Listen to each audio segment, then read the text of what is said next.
Hello and welcome back to Beyond the Veil background information.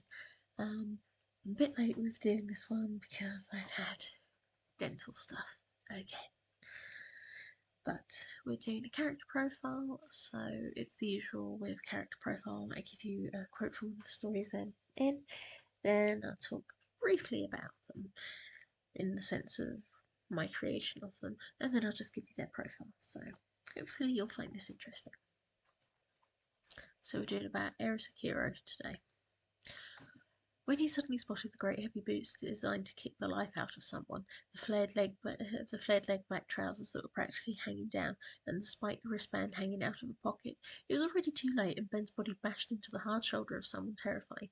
He fell straight back and lay flat on his back as the terrifying face of the worst person he could meet looked down upon him. Quote from The Weirdest Romance. When I wrote The Weirdest Romance, I wanted a character that came off as scary to be the opposite of the boring and plain Ben, so Aries was the idea. I know I've named them with a male name, but it was a name that seemed to fit what I was looking for. My choice of using them as a hyena shapeshifter comes from my own love of the spotted hyena, but how it got a lot of flack due to a certain Lion movie, and how for years old texts used to refer to them as hermaphrodites incorrectly. I felt as well that due to a lot of links between hyenas and East African witchcraft, that it just somehow really worked for them. I really hope you'll enjoy the story and you don't mind my terrible drawings. So, name, Okiro, position, hyena shapeshifter, story featured in The Weirdest Romance, role, romantic interest, gender, assigned female at birth but non-binary. Description, always wearing heavy gear, dark tan skin, tall and muscular, dark brown eyes that are almost black, shortish black hair that's done in a comb over with an undercut and hair is oiled. Face has piercings, including several ear piercings, a septum ring, and studs on the nostrils. Realm of the Veil, ability to turn into a hyena, very muscular and sometimes mistakenly referred to as masculine due to the hyena influence upon her body. They're very strong too, with a good sense of smell. Master unclear. Personality surprisingly calm and collected, though Eris is perhaps a lot more introverted than expected. Their general outlook on life is pretty good, and they're actually more friendly than they appear. They want to be seen for who they are, and not just to keep dealing with bullying because they do not conform. Unfortunately, when matters do get out of hand and people throw fists at them, Ares doesn't always take control and isn't afraid to punch back or show off their hyena face to scare people away, even if it puts them into more trouble. Relations, daughter of Deja and Okiro, best friend of Trash and Harry. History, born in the UK to a mixed race couple, Eris was often thought to be a boy quite a lot growing up, despite them enjoying pink and wearing dresses quite regularly.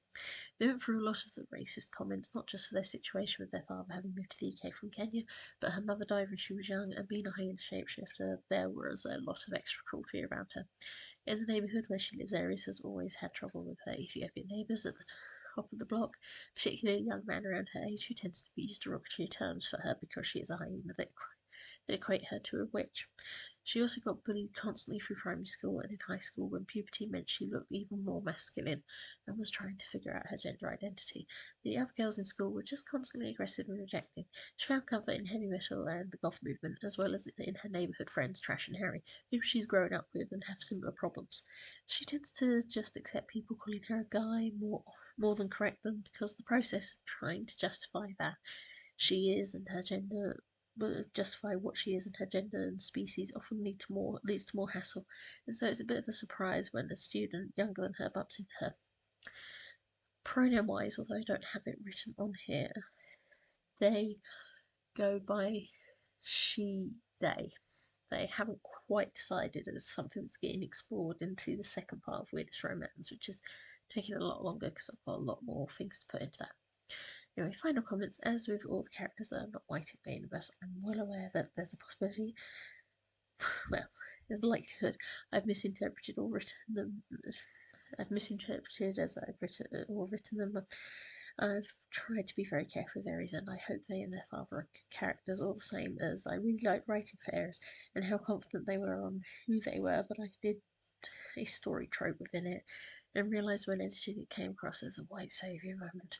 So I tried to make Ben and Aries address it, but I have to admit that's the part of the story I don't like. But in initial planning, it was based on something that had happened at my own high school, so we shall see.